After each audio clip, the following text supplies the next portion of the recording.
Hi friends, പുതിയൊരു വീഡിയോയിലേക്ക് എല്ലാവർക്കും സ്വാഗതം. ഇനി ഞാൻ നല്ലൊരു അടിപൊളി ഒരു ടോപ്പായിട്ടാണ് കേട്ടോ വന്നിരിക്കുന്നത്. നെക്കിൻ്റെ അവിടെ ഇലാസ്റ്റിക് വരുന്ന ഒരു പുതിയ മോഡൽ ഒരു പാറ്റേൺ ആണ്.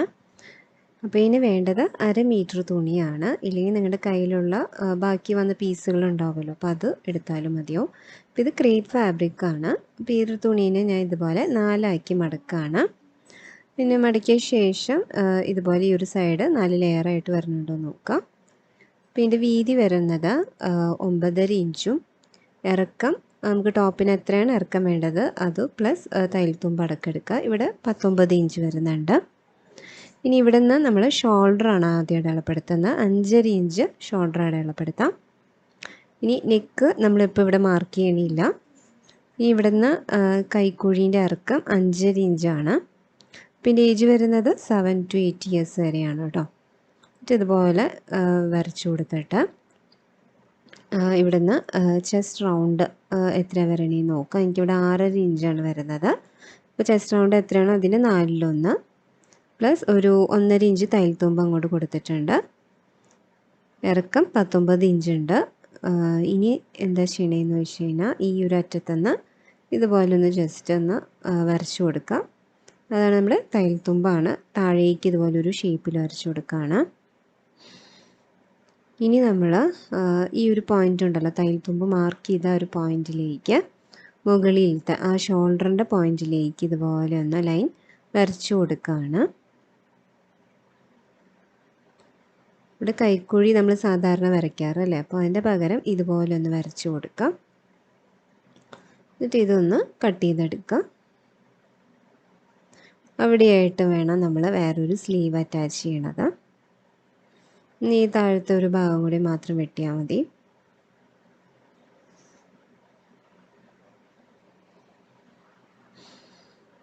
ഇനി ഇവിടെ ഒരു മടങ്ങിയ ഭാഗമുണ്ട്, അതുകൂടി കട്ട് ചെയ്തെടുക്കാം. വളരെ പെട്ടെന്ന് തന്നെ നമുക്ക് ഈ ഒരു ടോപ്പ് തയ്ച്ചെടുക്കാൻ പറ്റും. അതാണ് ഈ ഒരു ടോപ്പിൻ്റെ പ്രത്യേകത. അപ്പോൾ നമുക്കിവിടെ ഫ്രണ്ടും ബാക്കും ഇതുപോലെ ഈ ഒരു ഷേപ്പിൽ കിട്ടിയിട്ടുണ്ട്. ഇനി നമുക്ക് ഒരു 12.5 ഇഞ്ച് വീതിയുള്ളൊരു തുണി എടുത്തിട്ടുണ്ട്. അതിനെ ഞാൻ ഇതുപോലെ മടക്കിയിട്ടുണ്ട്. ഇവിടെ മടക്കിയ ശേഷം 9.5 ഇഞ്ച് വരുന്നുണ്ട്. ഇതുപോലെ 4ആക്കി മടക്കുകയാണ്. ഇവിടെ ഫോൾഡ് ചെയ്ത ഭാഗം ഇത് ഓപ്പണിംഗ് സൈഡാണ്.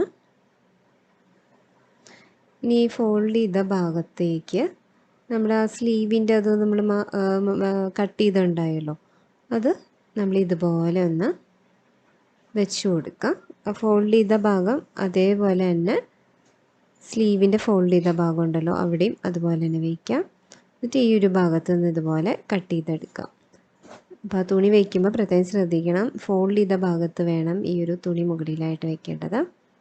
അപ്പോൾ ഇവിടെ ഇറക്കം ഒരു 6 ഇഞ്ച് കിട്ടുന്നുണ്ട്. അതുപോലെ വെച്ചിട്ട് നമുക്ക് ആ തുണി തികയുണ്ടോ എന്ന് നോക്കാം മടക്കിയ ശേഷം. അതനുസരിച്ച് തുണീനെ മടക്കണം നിങ്ങൾ. എന്നിട്ട് ഇതുപോലെ അത് കട്ട് ചെയ്തെടുത്തിട്ടുള്ളൂ. ഇനി ആ 2 പീസ് നമുക്ക് ഇതുപോലെ കിട്ടിയിട്ടുണ്ട്. ഇനി നമ്മളിത് ജോയിൻ ചെയ്ത് കൊടുക്കുകയാണ് നല്ല വശം ചേർത്തിട്ട്. ആ മുകളിൽ ആ ഒരു ലൈൻ ഇതുപോലെ കറക്റ്റ് ലൈനിലായിട്ട് വെച്ചിട്ട് സ്റ്റിച്ച് ചെയ്ത് കൊടുക്കുക. നീളം കൂടിയ ഭാഗം അടിഭാഗത്തായിട്ട് വരണം. അപ്പോൾ ഫ്രണ്ടിലും ബാക്കിലും അതുപോലെ തന്നെ സ്റ്റിച്ച് ചെയ്ത് എടുക്കണം. അപ്പോൾ ഇവിടെ ഫ്രണ്ട് ഭാഗത്ത് ഞാൻ സ്റ്റിച്ച് ചെയ്തിട്ടുണ്ട്. ഇനി നമുക്ക് ബാക്ക് സൈഡ് എടുക്കുകയാണ്. അപ്പോൾ അതിൻ്റെ നല്ല വശം തന്നെ ആയിട്ടാണ് ഇപ്പോൾ നിങ്ങൾ കാണുന്നത്. ഇനി ആ തുണീൻ്റെ അറ്റവശം ഇതുപോലെ അതിൻ്റെയും നല്ല വശം ചേർത്തിട്ട് ഇതുപോലെ ജോയിൻ ചെയ്തെടുക്കാം. അപ്പോൾ ഇവിടെ നെക്കൊന്നും നമ്മൾ സെപ്പറേറ്റ് കട്ട് ചെയ്യണം. ആകെ വരുന്നത് ഈ ഒരു സ്ലീവിൻ്റെ ഈ ഒരു ഭാഗമാണ്. ഇവിടെ ഇതുപോലെ തന്നെ സ്റ്റിച്ച് ചെയ്തെടുക്കാം. ഇതിന് ശേഷം നമ്മൾ ലാസ്റ്റ് ഇതിൽ കൂടെ മടക്കിയിട്ട് ഇലാസ്റ്റിക് ഇടും. അങ്ങനെയാണ് ഈ ഒരു ടോപ്പിൻ്റെ പാറ്റേൺ വരണത്.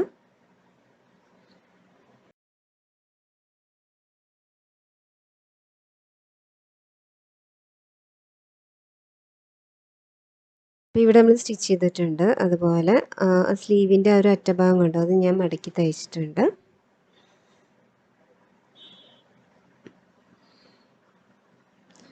ഇവിടെ ഞാനത് തയ്ച്ചു കൊടുത്തിരിക്കുന്നത്. അപ്പോൾ അതുപോലെ തന്നെ ഈ ഒരു സൈഡും തയ്ച്ചു കൊടുക്കാം. ഇനി നമ്മൾ ഈ ഒരു ഭാഗമാണ് ഇനി മടക്കി തയ്ക്കാൻ പോണത്. അപ്പോൾ ഇതിന് ഫ്രണ്ടും ബാക്കൊന്ന് നമുക്കങ്ങനെ കാണാൻ പറ്റില്ല. അപ്പോൾ അത് മനസ്സിലാക്കാൻ നിങ്ങൾ ഫ്രണ്ടിൽ ഒരു ബോ പോലെ എന്തെങ്കിലും കൊടുത്താൽ മതി. ഇനി ഈ ഭാഗം ഫുള്ള് ഇതുപോലെ ഒരു ഇഞ്ചിൽ ഇതുപോലെ മടക്കി തയ്ക്കാം. ഇത്രയാണ് നമ്മൾ ഇലാസ്റ്റിക്കിൻ്റെ വീതി എടുക്കുന്നത്. അതനുസരിച്ച് നിങ്ങളത് മടക്കി തയ്ക്കണം.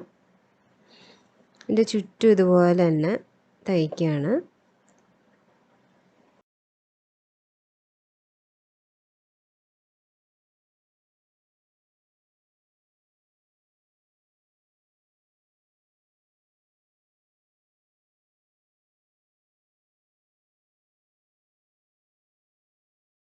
അപ്പോൾ ഇതുപോലെ മടക്കിയിട്ട് സ്റ്റിച്ച് ചെയ്ത് കൊടുക്കുകയാണ്.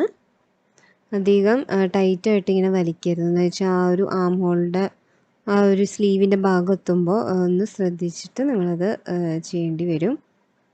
ആ മടങ്ങിയ പോയിൻ്റ് ഉണ്ടല്ലോ, ആ പോയിൻറ്റും ഈ ഒരു പോയിൻറ്റും ഒരുമിച്ച് വരുന്ന രീതിയിൽ വേണം നിങ്ങൾ സ്റ്റിച്ച് ചെയ്യേണ്ടത്.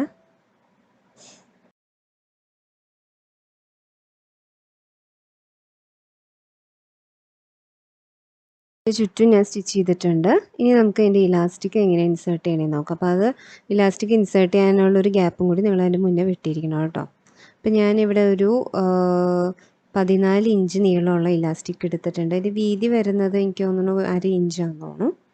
അപ്പോൾ ഇവിടെയാണ് ഞാൻ ഹോൾ കൊടുത്തിരിക്കുന്നത്. അപ്പോൾ അതിൻ്റെ ഉള്ളിലൊരു സിറ്റി പിൻ കുത്തിയിട്ട് നമുക്ക് ഇതിനുള്ളിലേക്ക് ഇലാസ്റ്റിക്കിനിടാം. അത് നിങ്ങൾ ഒരു 14 ഇഞ്ചിൽ എടുത്ത് നോക്കാം. എന്നിട്ട് ആ ഇലാസ്റ്റിക് പോരായെങ്കിൽ വേറൊരു ഇലാസ്റ്റിക് കൂടി ചേർത്ത് അടിച്ചു നോക്കുകയാണ്.